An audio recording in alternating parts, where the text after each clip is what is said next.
Umeze bite se? Meze neza. Amakuru y'iminsi? Amakuru ni meza. Ahubwo se mama amakuru y'iminsi? Amakuru ni meza, ndabona ibintu biri kugenda. Ese ntabwo urasabwa we?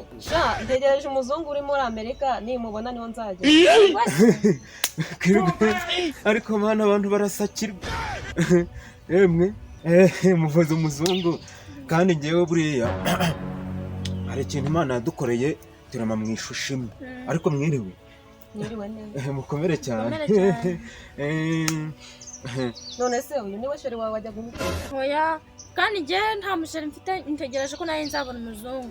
Reka danagiraga ngo ni sheri wawe ni waje kureba. Ahubwo naringize ngo ubwo niwe muzungu wambwiraga. Reka reka umuzungu se urya asaba? Narimbajije. Nasa utabona ndi umuzungu ni. Nta muzungu utambeshye ubu ngubu.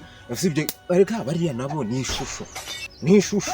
Nka kuri uwo muntu avuga ngo ivoka y'umutuku, ivoka y'umweru, ivoka y'umuhondo, y'icyatsi, niko bavuga. No mu bantu rero natwe twajwemo gutyo bavuga ngo haze nk'amabara. Ariko ubundi amaraso namwe ariko ntabwo ari umuzungu we nkuko babivuga. Bishatse kuvuga ko ntari umuzungu ntabwo uteretse.